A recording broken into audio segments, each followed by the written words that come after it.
There is no one like the God of Jeshurun. There is no one like the God of Jeshurun who rides across the heavens to help you through the skies in his majesty. The eternal God is your refuge, and underneath are the everlasting arms. He will drive out your enemy before you, saying, destroy him. Here Moses is addressing the nation of Israel for the last time before his death. ఇక్కడ ప్రవక్త అయిన మోషే తన యొక్క ఆఖరి దినములలో మరణానికి ముందుగా ఈ యొక్క ఇశ్రాయేలీయులతో ఆయన మాట్లాడుతూ ఉన్నాడు. And he's saying there is no one like the God of Israel. ఆయన అంటూ ఉన్నాడు మన యొక్క ఇశ్రాయేలు దేవుని పోలిన వాడు ఎవడు లేడు అని చెప్తూ ఉన్నాడు. Who rides across the heavens to help you. ఆయన సహాయం చేయుటకు ఆకాశ వాహనుడై వచ్చును అని చెప్తూ ఉన్నాడు. You see, as you read the Bible, you discover God did a lot of things to his people on the mountain tops. దేవుని యొక్క వాక్యం మనం ధ్యానించేటప్పుడు ఆ యొక్క పర్వత శిఖరముల మీద దేవుడు తన యొక్క జనులతో మాట్లాడిన సంఘటనలు మనం చూస్తాం. On Mount Moriah he met Abraham and Isaac. ఆ యొక్క మోరియా పర్వతం మీద ఆయన అబ్రహాం ఇస్సాకును కలుసుకున్నాడు. There he revealed himself as Jehovah Jireh. అక్కడ యెహోవా ఈరేగా ఆయన తనను కనబరుచుకున్నాడు. In Mount Horeb he spoke to Moses in the burning bush. Horeb పర్వతం మీద ఆ యొక్క మండుచున్న పొద నుంచి మోషేతో మాట్లాడాడు. In Mount Sinai he gave the 10 commandments. సీనాయి పర్వతం మీద 10 ఆజ్ఞలను ప్రభువారు అనుగ్రహించారు. On Mount Carmel he sent fire down from heaven consuming the sacrifice which Elijah had made. ఆ యొక్క కర్మేలు పర్వతం మీద ఏలి అర్పించిన బలిని ప్రభు ఆ యొక్క ధూమమును పంపించి ఆయన స్వీకరించారు. And here Moses says something about this great God of the mountains. కాబట్టి ఈ యొక్క పర్వతం మీద మోషే దేవుని యొక్క గొప్పతనం గురించి తెలియజేస్తూ ఉన్నాడు. Verse 27 says, this eternal God is a refuge and underneath are everlasting arms. 27 వచనంలో ఉంది, శాశ్వతమైన దేవుడు నీకు నివాస స్థలము, నిత్యముగా ఉండు బాహువులు నీ క్రింద ఉండును. That means he's not just God on the mountain, he is the God wherever you are, underneath you also. దాని యొక్క అర్థం ఏంటంటే కేవలం దేవుడు పర్వతం మీద ఉండే దేవుడు కాదు గాని నీ యొక్క క్రింద కూడా ఆయన యొక్క బాహువులు విస్తరించాయని చెప్తున్నా. Last week we saw in worship, God is the God of the valley also. గడిచిన ఆదివారం ఆరాధనలు మనం చూసుకున్నాం, దేవుడు లోయలకు కూడా దేవుడుగా ఉన్నాడు. So what does it mean? God is the one who's underneath you also. కాబట్టి ఇక్కడ నీ యొక్క క్రింద నిత్యముగా ఉండు బాహువులు ఉండును అంటే అర్థం ఏమిటి? It means that he's not only God in your blessings, he's a God when you go through trials and sufferings. దీని యొక్క అర్థం ఏంటంటే కేవలం నీ యొక్క దేవునిలోనే ఆయన దేవుడుగా లేడు కానీ నీ యొక్క శ్రమలలో కష్టాల్లో కూడా ఆయన దేవుడుగానే ఉన్నాడు. Some of us right now we are going through a valley experience. బహుశా కొంతమంది మనలో లోయ వంటి అనుభవం గుండా వెళ్తూ ఉండొచ్చు. Some of you are going through something you have never gone through before. బహుశా ఇంతకు ముందు ఎల్లని కష్టాలు గుండా శ్రమల గుండా మనలో కొంతమంది వెళ్తూ ఉండొచ్చు. Remember, no matter how deep your valley is, God's presence is deeper than that. అయితే గుర్తుంచుకో, నువ్వు వెళ్తున్న ఆ యొక్క లోయ ఎంత లోతైనదైనా నువ్వు దానికంటే మరి ఎక్కువగా దేవుని యొక్క కృప విస్తరించింది. You may be feeling very low and down today, but remember there is no place so low that God cannot be there. That's what it says. ఈ రోజు నువ్వు ఎంతో నిరాశగుండా నిరుత్సాహంగా వెళ్తూ ఎంతో అడుగుకి వెళ్ళిపోయినా నువ్వు అనుకోవచ్చు కానీ దానికంటే మరి దాని ఎంత లోతైనప్పటికీ దేవుడు సహాయం చేయవాడు ఉన్నాడని మనం గుర్తుంచుకోవాలి. Because underneath you are his everlasting arms. ఎందుకంటే నీ యొక్క క్రింద ఆయనకు నిత్యమైన బాహువులు విస్తరించి ఉన్నాయి. In Psalm 139, 8 and 10, King David says like this. 139వ కీర్తనలో 8-10 వచనాలు ఈ విధంగా రాజు దావీదు, it says, if I ascend to the heavens, you are there. If I make my bed in the Sheol, behold, you are there. If I take the wings of the dawn and dwell in the remotest part of the sea, even there your hand will lead me, and your right hand will lay hold of me. నేను ఆకాశంలోకి ఎక్కినను నువ్వు అక్కడ ఉన్నావు, నేను పాతాళమందు పడుకునను నువ్వు అక్కడ ఉన్నావు, నేను వేకురెక్కలు కట్టుకుని సముద్ర దిగంతాలు నివసించిన అక్కడ నీ చేయి నన్ను నడిపించును, నీ కుడి చేయి నన్ను పట్టుకొను. But now remember, the things that we learn about God on the mountain top is different from the things we learn about God in the valley.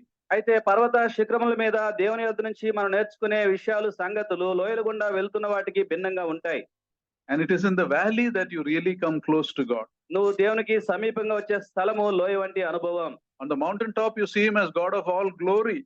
ఆ యొక్క పర్వత శిఖరముల మీద దేవుని యొక్క గొప్ప మహిమను మనం చూస్తూ ఉంటాం. But in the valley you see him as a God of your comfort. అయితే లోయలలో దేవుని యొక్క గొప్ప ఆధారాన్ని మనం కలిగి ఉంటాం. On the mountain top you see him as a God who rules and reigns over everything. ఆ యొక్క పర్వత శిఖరముల మీద పాలించే అధికారం కలిగిన దేవుని మనం చూస్తూ ఉంటాం. In the valley, you see a shepherd who walks with you. అయితే లోయలో మనల్ని నడిపించే కాపరిగా ఆయన మనం గుర్తిస్తూ ఉంటాం. On the mountaintop, you see an all-powerful God. ఆ యొక్క పర్వత శిఖరముల మీద దేవుని గొప్ప శక్తిని మనం చూస్తూ ఉంటాం. In the valley, you see him as your loving father. అయితే లోయల గుండా వెళ్తూ ఉన్నప్పుడు గొప్ప ప్రేమించే తండ్రిగా ఆయన మనం చూస్తూ ఉంటాం. One lady who was going through a severe sickness that restricted most of her movements, she was telling about her past life like this. ఒక తీవ్రమైన అనారోగ్యం గుండా వెళ్తున్న ఒక విశ్వాసురాలైన స్త్రీ తన యొక్క కదలికలన్నీ కూడా పూర్తిగా ఆగిపోయాయి. ఆమె ఈ విధంగా పంచుకుంది. She's a believer. She was telling her past life like this. ఆమె ఒక విశ్వాసురాలు. ఆమె యొక్క గత జీవితం గురించి ఈ విధంగా పంచుకుంది. She says, I used to have a great life. నేను ఒక మంచి అద్భుతమైన జీవితం కలిగి ఉండేదాన్ని. I used to go for exciting vacations. I was a good cook. I used to paint also. నేను సెలవుల్లో మంచిగా సమయాన్ని గడుపుతూ ఉండేదాన్ని, మంచిగా వంట చేసేదాన్ని, అలాగే చిత్రాలు కూడా గీసేదాన్ని. I was able to do everything I wanted to do. కాబట్టి నేను చేయాలని అనుకున్నది అంతా కూడా చేస్తూ ఉండేదాన్ని. But slowly after the sickness, everything changed for me. అయితే ఈ యొక్క అనారోగ్యం సంభవించిన తర్వాత నా యొక్క సంగతులన్నీ మారిపోసాగాయి. Where once I used to walk and run, now I'm going on a wheelchair. ఒకసారి నేను నడుస్తూ పరిగెడుతూ ఉన్న స్థలానికి ఈ రోజు నేను ఆ యొక్క వీల్ చైర్ లో వెళ్తూ ఉన్నాను. And the drawings I once painted, now I can only look at it. ఒకసారి నేను నా చేతులతో గీసిన చిత్రాలను ఈ రోజు కేవలం నేను చూస్తూ సమయం గడుపుతున్నాను. I used to assist people. Today I need assistance.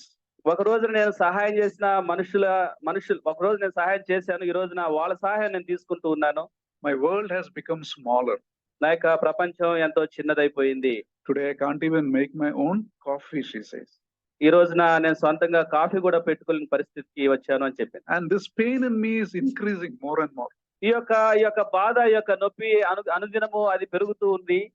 Then she says, while this may sound depressing, this has surprisingly made me more joyful. ఇటువంటి పరిస్థితి సహజంగా నన్ను ఎంతో నిరాశకు గురి చేయాలి, కానీ ఆశ్చర్యకరంగా నేను కొంత సంతోషంని కలిగి ఉంటున్నాను. God is teaching me how to rejoice in him. ఆయన యందు ఏ విధంగా సంతోషించాలో దేవుడు నాకు బోధిస్తూ ఉన్నాడు. As my body weakens, God is becoming more and more real to me. నా యొక్క దేహము శరీరము బలహీనంగా మారుతూ ఉండగా ఆయన నాకు ఎంతో వాస్తవమైన వాడిగా మారుతూ ఉన్నాడు. For example, let's turn to 2 Corinthians 6:10. 2 కొరింథీ 6:10 చూస్తాం. It says, sorrowful yet rejoicing, poor yet making many rich, having nothing yet possessing everything. దుఃఖపడిన వారమైనట్లుండి ఎల్లప్పుడూ సంతోషించు వారము, దరిద్రులమైనట్లుండి అనేకులకు ఐశ్వర్యం కలిగించు వారము, ఏమీ లేని వారమైనట్లుండి సమస్తమును కలిగిన వారము. She says like this, many years back when I was enjoying good health, when I used to read this verse, sorrowful yet rejoicing, it just looked good in theory. It was impossible to practice. ఆమె విధంగా చెప్పింది ఏంటంటే, నా ఆరోగ్యం మంచిగా ఉన్నప్పుడు ఈ యొక్క వచనం నేను చదివినప్పుడు ఈ యొక్క దుఃఖము సంతోషము ఎలా అవి పక్కపక్కనే ఉంటాయి అని అనుకునేది. అది కేవలం ఆమెకు కేవలం మాటలుగానే అవి బోధపడ్డాయి. I can't imagine joy and sorrow coexisting. How can it be together? ఆ యొక్క దుఃఖము సంతోషము ఎలా అవి పక్కపక్కనే ఉంటాయి, ఒకే స్థలంలో ఉంటాయి అని అనుకునేదాన్ని. By definition, a sorrowful person cannot be a rejoicing person. అంటే నేను అనుకునేది ఏంటంటే, ఒక దుఃఖంతో కూడిన వ్యక్తి ఏమాత్రం కూడా సంతోషంతో ఉండలేడు అని అనుకునేదాన్ని. My understanding was if one has to be present, the other has to be absent. కాబట్టి నేను అనుకునేదాన్ని దుఃఖం ఉన్నట్లయితే సంతోషం ఉండదు, సంతోషం అంటే దుఃఖం ఉండదు అనుకునేదాన్ని. And I could not understand how I can find joy without my healing. అయితే ఎటువంటి స్వస్థత లేకుండానే నేను సంతోషాన్ని ఎలా కలిగి ఉంటానో నేను ఎప్పుడు కూడా ఊహించుకోలేదు. The doctor said there was no cure for my condition. It will only get worse. వైద్యులు చెప్పారు, నా యొక్క రోగమునకు ఏమాత్రం చికిత్స లేదు, అది అంతకంతకు పెరుగుతూ ఉంటుంది అని చెప్పారు. And to slow my progression of the disease, I was told to reduce my activities to the bare minimum. Don't overuse your arms and legs. కాబట్టి నా యొక్క అనారోగ్యము మరి ఎక్కువ కాకుండా, నా యొక్క చేతుల్ని ఏమాత్రం కూడా ఎక్కువ పని చేయకుండా కదపకుండా ఉండాలని వాళ్ళు నాకు చెప్పారు. Every day I had to make difficult choices. కాబట్టి ప్రతిరోజు కూడా నేను కొన్ని కష్టమైన ఎంపికల్ని చేయాల్సి వస్తూ ఉంది. But today I am able to walk with God through the valley of shadow of death. Today I have learned what it means to be sorrowful yet rejoicing. కాబట్టి నేను ఈ యొక్క మరణాంధకారపు లోయల గుండా ప్రభుతో నడుస్తూ ఉండగా దుఃఖం కలిగి ఉండి కూడా సంతోషాన్ని కలిగి ఉండటం ఎలానో నేను నేర్చుకున్నాను. Because I tasted in my trials that the Lord has never failed me. He has never left my side. కాబట్టి ఈ యొక్క శ్రమల్లో నేను నేర్చుకున్నది ఏంటంటే ప్రభువు నన్ను ఏమాత్రం కూడా విడిచిపెట్టడు, ఆయన నన్ను విడిచిపోనీయడు, He never let me go. ఆయన నన్ను ఏమాత్రం కూడా విడిచిపెట్టడు. And Bible has become more and more precious to me. Now these promises of the Bible are not just promises. These are promises that are sustaining me. ఇప్పుడు దేవుని వాక్యము నాకెంతో ప్రశస్తమైనదిగా మారిపోయింది. దేవుని యొక్క వాగ్దానములు నన్ను జీవింపజేసేవిగా మారిపోయాయి. And I'm forced to depend on God even for the smallest things. ఇప్పుడు నా యొక్క జీవితంలో ప్రతి అల్పమైన స్వల్పమైన విషయాలకు కూడా దేవుని మీద ఆధారపడులాగా ఈ యొక్క పరిస్థితి చేస్తూ And that depending on God for the smallest things are making me more and more joyful. ఈ విధంగా చిన్న చిన్న విషయాలు కూడా దేవుని మీద ఆధారపడటం వల్ల నేను మరింత సంతోషం పొందుకుంటూ ఉన్నాను. He is not your God only when everything is going well with you. He is your God when you're going through the deepest pain and grief. నీ యొక్క జీవితంలో సంగతులన్నీ సరిగా ఉన్నప్పుడు మాత్రమే కాదు కానీ నీ యొక్క జీవితంలో బాధల గుండా లోతైన గాయముల గుండా వెళ్తూ ఉన్నప్పుడు కూడా ఆయన నీకు దేవుడుగా ఉన్నాడు. The God of the day is still God in the night. వెలుగుకు దేవుడుగా ఉన్న ఆ ప్రభువే అంధకారమునకు కూడా దేవుడుగా ఉన్నాడు. Whatever you're going through, He is not going to leave you. He is not going to fail you. ఏ పరిస్థితుల గుండా నువ్వు వెళ్తూ ఉన్నప్పటికీ నిన్ను ఆయన విడిచిపెట్టడు, నిన్ను ఓటమి పాలు చేయడు. In the book of Kings, 1 Kings 20, the Israelites defeated the army of Ben-Hadad on top of a mountain. మొదటి రాజుల గ్రంథం 20వ అధ్యాయంలో ఇశ్రాయేలుల సైన్యము బెన్హదదు రాజుని పర్వత శిఖరముల మీద ఓడించింది. And one of Ben-Hadad's assistants come to the king and say, their God is a God of the hills. That is why we've all lost there. If we fight in the valleys, we can defeat them. కాబట్టి బెన్హదదు రాజు యొక్క ఆ యొక్క సైన్యాధిపతులు వచ్చి ఆయనతో చెప్పింది ఏంటంటే వారి యొక్క దేవుడు కొండలకు దేవుడుగా ఉన్నాడు కాబట్టి లోయలలో మనం వారితో యుద్ధం చేసినట్లయితే ఆ యొక్క ఇశ్రాయేలు మనం ఓడించగలమని చెప్పారు. So Ben-Hadad attacked the Israelites in the valley. కాబట్టి ఇప్పుడు బెన్హదదు ఇశ్రాయేలుల సైన్యాన్ని లోయల్లో దాడి చేస్తూ ఉన్నాడు.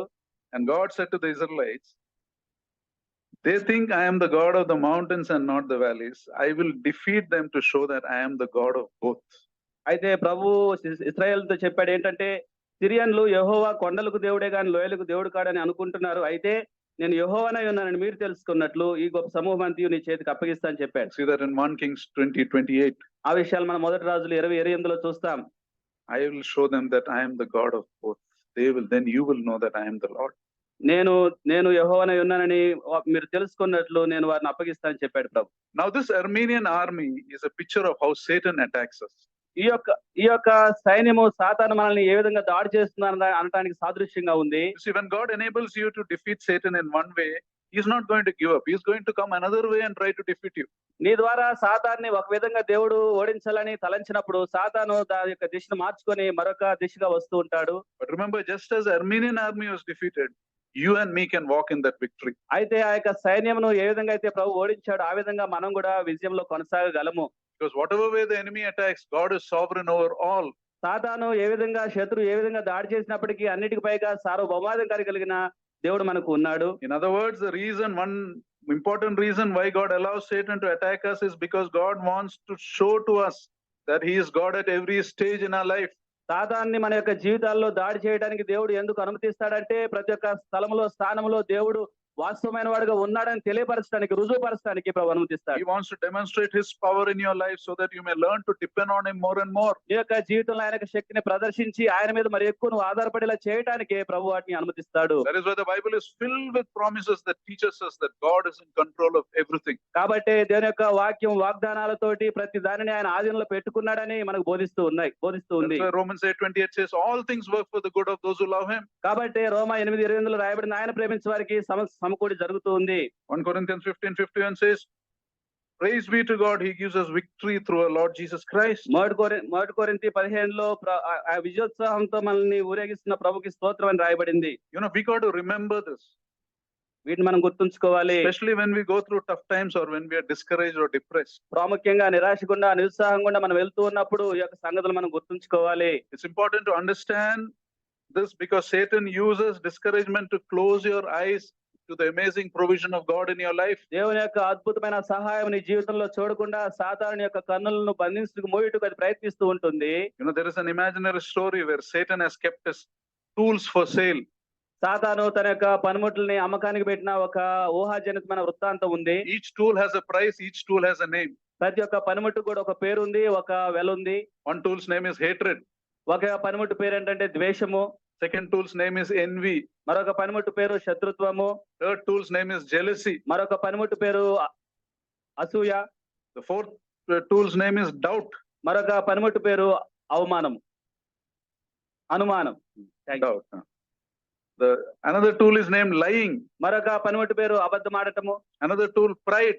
మరొక పనిముట్టు పేరు గర్వించటము. And apart from all these tools, there was another harmless looking tool on the side, but it was priced very high, much higher than all these tools. ఈ యొక్క పనిముట్లతో పోల్చుకుంటే ఏమాత్రం కూడా ప్రాముఖ్యం లేని ఒక పనిముట్టు ఉంది, కానీ దాని యొక్క వెల ఎక్కువగా ఉంది. So that person asked, what is the name of this tool? కాబట్టి ఒక వ్యక్తి అడిగాడు, ఈ పనిముట్టు ఇంత రేటు ఉంది, ఏ పనిముట్టు, దీని పేరేంటి అని అడిగాడు. Devil says that is discouragement. వాళ్ళు చెప్పారు, ఈ పనిముట్టు పేరు నిరుత్సాహపాటు, నిరాశ చెందటం. Why is it so high? ఎందుకు ఈ నిరాశ చెందడం అనే పనిముట్టికి ఇంత ఎక్కువ రేటు పెట్టారు? This tool is the most useful tool for me. అప్పుడు సాతాను చెప్పింది, అన్ని పనిముట్ల కంటే ఎక్కువగా ఉపయోగపడే పనిముట్టు ఇది అని చెప్పింది. If I cannot get a person with these tools, I can surely get him with this tool. ఈ యొక్క పనిముట్లతోటి ఎవరితో అయితే నేను వ్యవహరించలేనో వాళ్ళతోటి ఈ పనిముట్టును ఉపయోగించి నేను వ్యవహరిస్తాను అని చెప్పింది. So has the devil used this tool in your life? సాతాను నీ జీవితంలో ఈ పనిముట్లను ఉపయోగిస్తుందా? Has he used this tool of discouragement? నీ జీవితంలో నిరాశ అనే పనిముట్టుని సాతాను ఉపయోగిస్తుందా? We need to trust in the Lord. దేవుని యందు మనం నమ్మకం ఉంచాలి. Remember, as believers, our victory begins when we start to understand this. God has promised us victory in even the most difficult circumstances we are going through. ఎంత కష్టమైన ఇబ్బందికర పరిస్థితులు కూడా మనం వెళ్తూ ఉన్నప్పటికీ విజయమును దేవుడు వాగ్దానం చేశాడు అని ఆ యొక్క మాటను మనం నమ్మినప్పుడే మన యొక్క విజయము ఆరంభమవుతుంది, ప్రారంభించబడుతుంది. That is why Romans 8 says 37, I think, in all these things we are more than conquerors through him who loved us. కాబట్టి రోమ 8:37లో మనల్ని ప్రేమించిన వాని ద్వారా మనం వీటన్నిటిలో అత్యధిక విజయం పొందుచూ ఉన్నాము.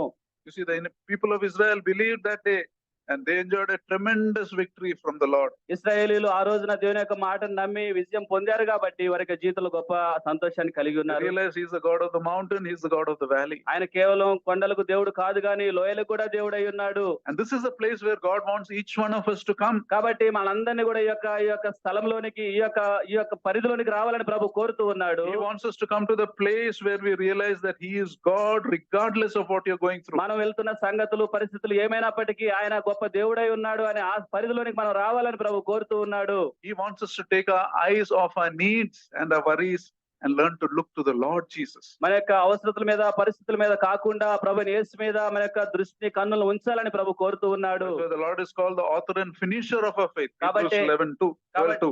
కాబట్టి దేవుని వాక్యంలో హెబ్రీ 12:2 రాయబడింది, ఆయన మన విశ్వాసమునకు కర్తయు దాన్ని కొనసాగించువాడునై ఉన్నాడు. You know, God wants us to know today that he is able to do abundantly more than you can imagine. ఈ యొక్క జీవితంలో నువ్వు కావాల్సిన దానికంటే మరి సమృద్ధిగా ఆయన జరిగించగలడు.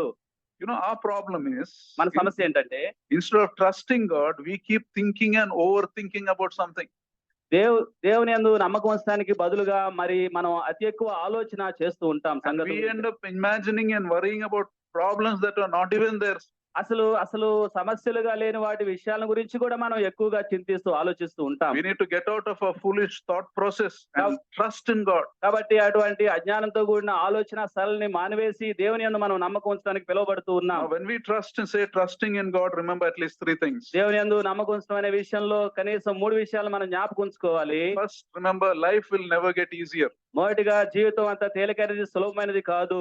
but you can get stronger when you trust in him. అయితే దేవుని యందు నమ్మకం ఉంచినప్పుడు నువ్వు బలవంతుడుగా మారుతూ ఉంటావు. You may be thinking, this problem if I solve, I'll be fine. No, it will never get easier. It will only get tougher.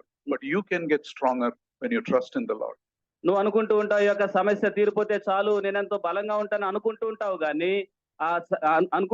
కానీ అది సరి అయిన ఆలోచన కాదు. నువ్వు బలవంతుడుగా మారుతూ ఉండాలి. Second, life is 10% of what happens to you and 90% of how you react. అలాగే రెండో విషయం ఏంటంటే నీ యొక్క జీవితంలో నీకు సంభవించే సంగతులు 10% మాత్రమే, అయితే నీ జీవితంలో 90% నువ్వు ఏ విధంగా ప్రతిస్పందిస్తావో దాని మీదే ఆధారపడి ఉంటుంది. For example, when injustice happens to you, not to get upset is a choice you make. ఉదాహరణకి అన్యాయానికి సంభవించినట్లయితే నువ్వు ఏమాత్రం కూడా నిరాశ చెందకుండా ఉండే ఎంపిక నువ్వు చేయొచ్చు.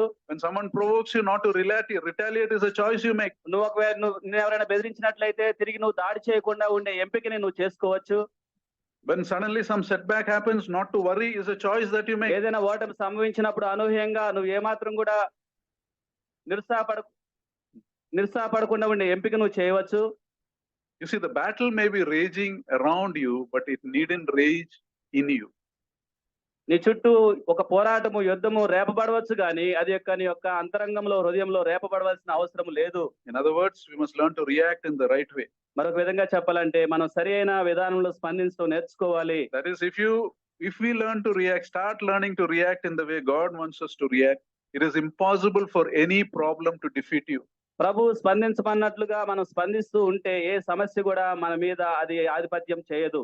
And the third thing to remember is, మూడవ విషయము గుర్తుంచుకోవాల్సింది, trusting in the Lord means your identity must be in the Lord. దేవుని యందు నమ్మకం ఉంచడం అంటే నీ యొక్క గుర్తింపు దేవుని యందు కలిగి ఉండటం. That means in the life you live, you got to tell the world and Satan who you are. దాని అర్థం ఏంటంటే నీ యొక్క జీవితంలో సాతాను ఏమై ఉన్నదో నువ్వు దానికి తెలియజేయగలవు. You need to tell Satan loudly, సాతాను తోటి నువ్వు గట్టిగానే చెప్పవచ్చు, Satan, I am the child of the king. సాతాను నేను గొప్ప దేవుడి రాజుగా ఉన్న దేవుని యొక్క కుమారుడిని బిడ్డను అని నువ్వు చెప్పొచ్చు. There is nothing you can do to me. నువ్వు నాకు ఏమీ చేయలేవు అని మనం చెప్పగలము. Not in this life, not after this life. ఈ యొక్క జీవితంలో మాత్రమే కాదు రాబో జీవితంలోనూ నువ్వు నన్ను ఏమీ చేయలేవు. Why this is important is because if you don't tell Satan who you are, he will tell you who you are.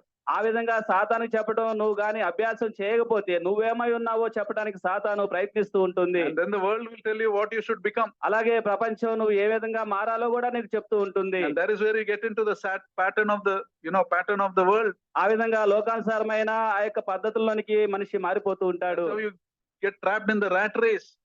కాబట్టి ఆ విధంగా మనం సాతానుకి చెప్పకపోతే ఆ యొక్క ఎలుక పరుగులో మనం చిక్కుకుంటూ ఉంటాం.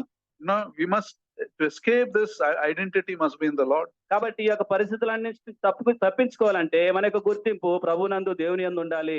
You must tell Satan who you are. సాతానుతో చెప్పాలి, నువ్వేమై ఉన్నావో ప్రభునందు నువ్వు చెప్పాలి. You must never forget that he is God in every situation of your life. నీ యొక్క జీవితంలో ప్రతి పరిస్థితిలోనూ దేవుడు ప్రభువుగా ఉన్నాడు అని నువ్వు మర్చిపోవద్దు. And thinking like that removes all our fears and anxieties. ఆ విధంగా ఆలోచన చేసినప్పుడు ప్రతి ఒక్క చింత నుంచి ప్రతి ఒక్క బాధ నుంచి విడిపించబడతాం. Last month, 24th, we were coming by flight, me and Janice, after a small outreach ministry. And suddenly there was a small plane and it was a rainy time. It rained heavily and it got hit by a turbulence. గడిచిన మాసంలో uncle aunty వాళ్ళు పరిచర్య నిమిత్తం వెళ్ళొస్తూ ఉన్నప్పుడు ఆ విమానంలో వస్తూ ఉన్నారు. చుట్టూ కూడా గాలి తుఫాను ప్రారంభమైంది. And one thought that came to me is, will I die in this? అప్పుడు అంకుల్కి వచ్చిన ఒక తలంపు ఏంటంటే నేను ఇందులో చనిపోతానా అని అనిపించింది. But this verse came to me, underneath you are everlasting arms. అయితే ఈ యొక్క వచనం నా యొక్క తలంపుల్లోనికి వచ్చింది, ఆయన యొక్క నిత్యమైన బాహువులు నా క్రింద ఉండును. Underneath you, eternal God is your refuge. ఆ యొక్క శాశ్వతమైన దేవుడు నీకు నివాస స్థలము. And that sucked out all the tension I felt. ఆ యొక్క వచనము నాకున్న ఆ యొక్క టెన్షన్స్ అన్నిటిని కూడా తీసివేసింది. I am not a brave person. నేను ధైర్యవంతుడిని కాదు. I feel brave because God has protected me from the things that terrify me. That's why I feel brave many times. నా ధైర్యం ఏంటంటే ప్రభు నన్ను అనేకమైన భయానకమైన పరిస్థితుల నుంచి ప్రభు నన్ను భద్రపరుస్తాడు, కాపాడుతాడు అనేది నా ధైర్యం. But I realize the turbulence may be around you, but it needn't be within you. ఆ యొక్క గాలి తుఫాను చుట్టూ ఉండొచ్చు కానీ అది అంతరంగంలో ఉండాల్సిన అవసరం లేదు. And you realize that God's arms are underneath you. ఆ యొక్క దేవుని యొక్క నిత్యమైన బాహువులు నా క్రింద ఉంటాయని నేను ఎప్పుడైతే అనుకున్నాను ఈ విషయాలు నేను గ్రహించుకున్నాను. So to sum up what we said, కాబట్టి మనం మరి ఈ విషయాలు మరొకసారి చూసుకుందాం. living in victory is never a matter of what I'm facing in life. విజయంలో కొనసాగటం అనేది మనం ఎదుర్కొంటున్న విషయాలతో నిమిత్తం లేదు. It doesn't depend on what you're facing in life. నీ జీవితంలో నువ్వు ఏదైతే ఎదుర్కొంటున్నావో వాటితో ఏమాత్రం నిమిత్తం లేనివి. Genuine victory is having simple faith in the promises of God. యథార్థమైన ఆత్మీయ విజయము దేవుని యందు సాధారణమైన విశ్వాసమును నమ్మకమును కనబరుస్తాం. I am victorious not because everything in my life is perfect. నా యొక్క జీవితంలో విజయం ఆత్మీయ విజయం కలిగి ఉన్నానంటే అన్ని విషయాల్లో నేను సంపూర్ణంగా ఉన్నానని కాదు అర్థం. I am victorious because God is in control of my life and he says in him I am victorious. నేను ఆత్మీయంగా విజయంలో ఉన్నాను అంటే దేవుడు నా యొక్క ప్రతి విషయం మీద అధికారం కలిగి ఉన్నాడు కాబట్టి ప్రభు నందు నేను ఆత్మీయ విజయాన్ని కలిగి ఉన్నాను. Therefore, regardless of the situation, I can rest on the promises of God. కాబట్టి పరిస్థితులతో ఏమాత్రం నిమిత్తం లేకుండా దేవుని యొక్క వాగ్దానములో నేను విశ్రాంతిని కలిగి ఉంటాను. There is no one like the God of Jeshurun. యెషూరను దేవుని పోలిన వాడు ఎవడును లేడు అని వాక్యం మనం చూస్తున్నాం. Who rides across the heavens to help you. ఆయన్ని సహాయం చేయుటకు ఆకాశ వాహనుడే వచ్చును. Someone asked a believer, is there anything God cannot do? ఒక వ్యక్తి విశ్వాసి ఈ విధంగా అడిగాడు, దేవుడు చేయలేనిది ఏదైనా ఉన్నదా అని అడిగాడు. He said, yes, there is one thing God cannot do. విశ్వాసి జవాబిచ్చాడు, అవును ఒక విషయం దేవుడు చేయలేడని చెప్పాడు. God cannot fail his people who trust in him.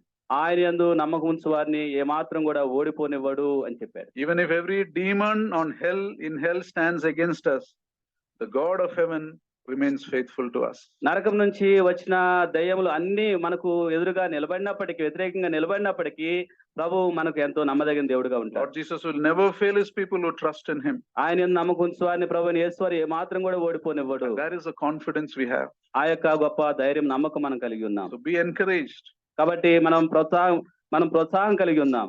You may be going through a dark period in your life. నీ యొక్క జీవితంలో అంధకారమైన పరిస్థితులు గుండా నువ్వు వెళ్తూ ఉండొచ్చు. But remember, God is still the God of the night. అయితే అంధకారమును కూడా దేవుడుగా ఉన్న ప్రభువు మనం కలిగి ఉన్నాం. And remember the three things what we talked about. అలాగే మనం చెప్పబడిన 3 సంగతులు మనం గుర్తుంచుకుందాం. What was it? ఆ 3 ఏమిటి? The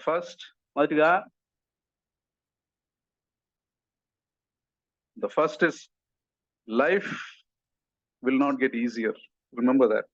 జీవితం మనం అనుకుంటున్నంత తేలికగాను సులభంగాను ఉండదు. But we can get stronger. అయితే మనం బలవంతులుగా మారగలము. Those who wait upon the Lord shall renew their strength. దేవుని మీద ఆధారపడే వారి యొక్క బలము నూతనపరచబడుతూ ఉంటుంది. They shall mount on wings as eagles. ఆ యొక్క పక్షిరాజు రెక్కల వలె నూతనపరచబడుతూ ఉంటుంది. They shall run and not be weary. They shall walk and never faint.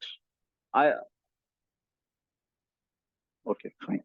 They can run and not get tired. They will walk and not faint. Yeah. Life does not get easier, but we can get stronger. Second is, రెండవదిగా, life is 10% about what happens to us and 90% about how we react. జీవితం అనేది మనకు సంభవించే విషయాలు 10% కానీ ఆ విషయాలకు మనం ఎలా స్పందిస్తాము అన్నది 90% ఉంటుంది. In other words, if you learn to react in the way God wants us to react, it is impossible for any problem to defeat us. దేవుడు స్పందించమన్నట్లుగా మనం సంగతుల పట్ల స్పందించే వారిగా ఉంటే ఏ సమస్య కూడా మన మీద అదే అధికారం చలాయించదు. And third, remember, your identity must be in the Lord. మూడవదిగా మన యొక్క గుర్తింపు ప్రభువునందు ఉండాలి. That means you need to tell the world and Satan who you are. అంటే లోకానికి సాతానికి ప్రభువునందు నువ్వేమై ఉన్నావో నువ్వు తెలియజెప్పాలి. Satan, there is nothing you can do. సాతాను, నువ్వు నాకు చేయగలిగింది ఏదీ లేదు అని చెప్పాలి. Not in this world, not beyond this. ఈ జీవితంలోను రాబో జీవితంలోను నాకేమి చేయలేవు అని చెప్పాలి. You don't tell that, he will tell you who you are. ఆ విధంగా నువ్వు చెప్పకపోతే నువ్వేమై ఉన్నావో సాతాను చెప్పడానికి ప్రయత్నిస్తుంది. And therefore, let us be grateful for our difficulties and challenges because they hold great blessings in our life. కాబట్టి మన యొక్క జీవితంలో వచ్చే గొప్ప సమస్యలను బట్టి, కష్టాలను బట్టి మనము సంతోషిద్దాం. ఎందుకంటే అవి గొప్ప ఆశీర్వాదాలు మనకు తీసుకొస్తాయి. Every trial is an opportunity to come out stronger in the Lord. Every trial is an opportunity to grow in the likeness of the Lord. మన యొక్క జీవితంలో వచ్చే ప్రతి ఒక్క సమస్య కూడా దేవునికి సమీపంగా రావడానికి, దేవుని యొక్క స్వరూపంలోకి మారడానికి గొప్ప అవకాశంగా మనం తీసుకోవాలి. Let this confidence be ours. కాబట్టి ఈ యొక్క నమ్మకంతో మనం ప్రభువుని అడుగుదాం. There is no one like the God of Jeshurun. యెషూరను యెహోవాను దేవుని పోలిన వాడు ఎవడును లేడు. Who rides across the heavens to help you. ఆయనకి సహాయం చేయుటకు ఆకాశ వాహనుడై వచ్చును. Let us pray. ప్రార్థించుకుందాం.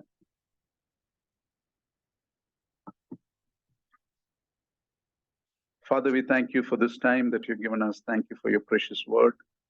Your promises that tell us how much you care for us, how much you love us, how much you're there for us, whatever we are going through. May we not foolishly get worried, take our eyes off you, Lord. May we not allow Satan to use his tools upon us. But may we remember, Lord, that in every situation of our life, you are there with us. And help us to react in the right way. And may our identity always be in you, Lord. May we stand apart wherever you kept us. May we not be ashamed of you. May we not be afraid of people. May we not look to please people at the cost of displeasing you.